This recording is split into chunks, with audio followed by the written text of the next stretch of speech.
Now, moving on and looking at this from the Knicks perspective, people have been killing the Knicks for not getting Donovan Mitchell. And a lot of people, such as Stephen A. Smith, just want the Knicks to get a star. And I've said this to people, especially Celtics fans. You don't want to just do stuff roster-wise just to do something, just to change something.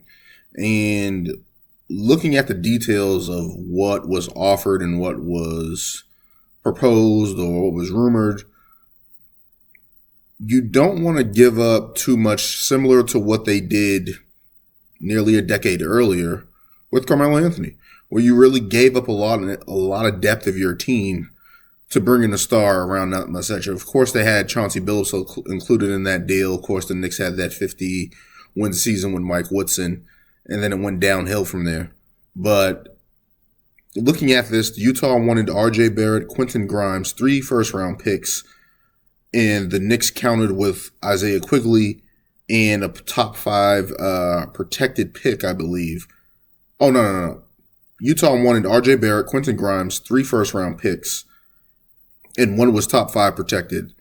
But when the Knicks countered with Isaiah Quigley because they didn't want to give up Quentin Grimes, Utah wanted all 3 picks unprotected, and New York was hesitant to do that. They didn't want to include Quentin Grimes in that trade, which people are saying he only averaged 6 points and 2 rebounds. What are you doing? Make that trade. And it was also reported that the Knicks offered R.J. Barrett, Mitchell Robinson, and Obi Toppin 3 unprotected first-round picks, and Utah rejected. In result, Mitchell Robinson signed a 4-year, $60 million deal after that was rejected. And R.J. Barrett recently signed a 4-year, $120 million deal extension. And reportedly that angered Danny Ainge in Utah. And basically they're saying that's what made him trade for the Cavs, trade Donovan Mitchell to the Cavs. And everyone's kind of blowing up at Danny Ainge. But let's look at this from the Knicks perspective. If you would have gave up R.J. Barrett, Mitchell Robinson, Obi Toppin, and all those picks, what is Donovan Mitchell coming there to play with? Jalen Brunson, who's your offseason acquisition, Julius Randle, who had a down year after all third-team NBA season 2 years prior, and Donovan Mitchell with no Mitchell Robinson, no Obi Toppin, and no picks.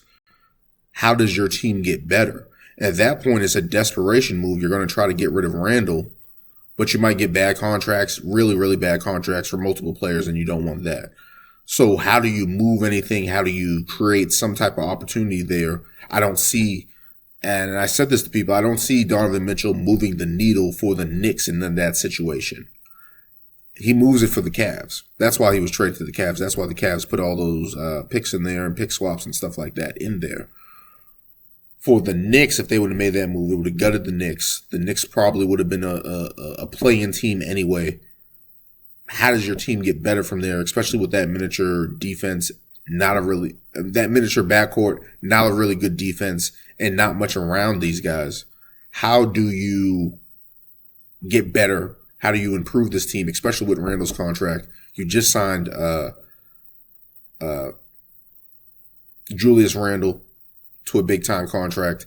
How do you get better moving forward? And I just wouldn't have seen it for the Knicks. It would have just been mediocre, 42, 44 win team, out in the first round, out in the play-in, not much hope. So the Knicks, I don't think they lost in this one. I think they missed out on a star, yes, but in the long term, it's like, hey, you guys didn't kill yourselves in this trade like you've done before.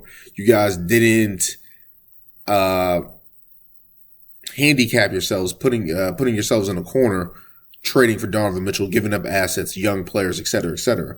They signed R.J. Barrett. They signed Mitchell Robinson. They signed Jalen Brunson. And now you're just looking at this team. Well, what do they need to do? They need to figure out how to get rid of Julius Randle, unfortunately. And Julius Randle had a nice all-NBA third team the past couple years. But now it's like it's kind of ran its course where it's like he's upset at New York. New York's sick of him. Everyone's criticizing Julius Randle, and everyone's trying to figure out ways to move him. His contract, I believe, is making nearly $30 million a year over the next 4 years. So it's like, who wants to pay Julius Randle, a guy who's a 29 guy, showed that he can pass and facilitate? Are you going to run your offense through Julius Randle? Is he going to be a number 2 on a team? Whatever the case may be. That's what they need to find out. That's what they need to look for. And I don't think the Knicks are going to lose in that situation. They need to figure out ways, hey, how we can keep our picks, how we can look for another guy, another star that's going to potentially be there. They made pitches to Giannis Antetokounmpo, I believe, in recent before he re-upped with the Bucks and won a championship. So they're going to be looking for another star there. The Knicks cannot do pass moves like they've done in the past, getting Jamal Crawford, getting Eddie Curry, getting Jerome James from Seattle that one year when he had a great playoffs, getting Allen Houston, signing these guys to big contracts. Jared Jeffries comes to mind, Stephon Marbury's, all these guys, Tracy McGrady, Tim Thomas, all these guys, numerous throughout their franchise history who they had big deals on, and they underperformed in New York for one reason or the other. They can't continue to do that, and I think they saved themselves from making a mistake and getting fleeced by Danny Ainge and really, really protecting themselves from a bad trade, I think, in my opinion. And yeah, you would have gained a star. Yeah, you would have got some star power in the Garden. But what wins you would have had? What culture you would have been building with that? And you would have really been hoping for Donovan Mitchell to recruit to your team. And it's like, how many people still want to go to New York? It's been 20 years. My whole lifetime. Who have the Knicks brought in besides Carmelo Anthony? I can't think of anybody. Phil Jackson's probably the most notable name in their entire franchise history outside Patrick Ewing, of course, and all the New York legends that they had in the past 30 years. John Starks, Anthony Mason, Charles Oakley, guys like that. But in terms of name recognition, Phil Jackson's probably the biggest name they brought in. And he doesn't play on the court. He doesn't add to wins, and he didn't during his tenure there. So I think the Knicks are all right.